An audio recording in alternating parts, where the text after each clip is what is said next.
te dafa am su ma ko wax dama koy wax tey mu leer man bokk naa si nit ñuy waxtaan ak Adji Sarr damay wax ak moom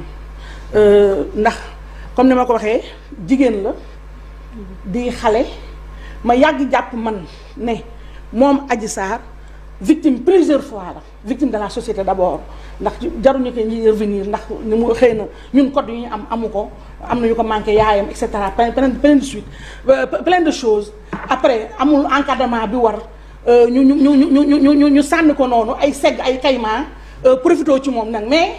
loolu yëpp mu dund man xaw ma koon avant mais man Adji Sarr bi may waxal léegi Fatou tey ba wax ak moom ak ni ma la xamee xam ko si man di nga ndax ñu ñëpp am nañu ay jaar-jaar ay jigéen lañu am na loo xam ne yow Fatou mënu ma ko wax fi yow xam nga fi ma yow xee man je suis très fière de ce que cette fille est devenue cette petite fille est devenue d'abord xale bu respectueuse ak tata rek la may woowee benn deuxièmement ma gis ne dara ébranlé wu ko troisièmement contrairement à ce que les gens veulent véhiculer dara ay xaru nekk xam nga lu wax neexul dégg neex dara ay xaru nekku ci moom c'est une petite extrêmement courageuse boo xam ne tey au prix de sa vie elle m'a l'a dit wax na ko fu ne te dëgg la ma encouragé ko si au prix de sa vie dina waaxu ci procès ba toog gis nga bu ñu àggee ci procès foofu laay jeexalee Fatou gis nga procès bii. bu dee procès dina am par force. xam nga tax muy am xam nga tax muy am. parce que ñun magistrats yi moomuñu ñu. justice Sénégal moomuñu dana am parce que sunu Ousmane Sonko laa wax. ni mu nappee Sénégal yi noonu la ko xale bi nappee xale bi rek la ragal c'est sa bête noire Sonko la petite la ragal man li ma yàkkamti ndax je dis et je l'assume Sénégal yàgg nañu wax ne mënuñoo fal folli la nu mën gis nga bu ñu juumee laa wax ba fal Ousmane Sonko mii nga xam ne ku ne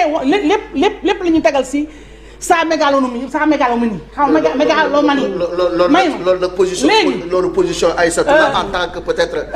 xaw ma politicienne nga xaw ma Thiandou may ma mais choix sénégalais yi yow yaa koy décider nag maa sër yow tamit Thiandou may mën naa wax ak daal Aïssatou ñu dem ci invité bi mooy li may def chronique xam nga chronique ma sama xalaat laay wax du sa xalaat yow benn waaw foofu déjà nga dafay erreur may ma léegi daane la ñu dem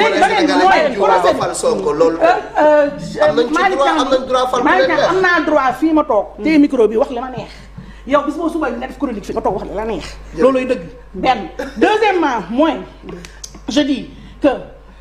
pour l'éclatement de la justice de la vérité UMS bu ñu bëggee nit ñi gëm leen fonk leen faala leen nañ tëgg procès bi xale bi dem taxaw Sonko taxaw dëgg bi feeñ Sénégal yi tànn looloy dëgg leneen nag du dëgg merci beaucoup jërëjëf Aïssatou Diop Fall ni nga koy defee ci jàngat bi ñu ngi lay sant bu baax di la gërëm aywa ñu dem léegi ci invité bi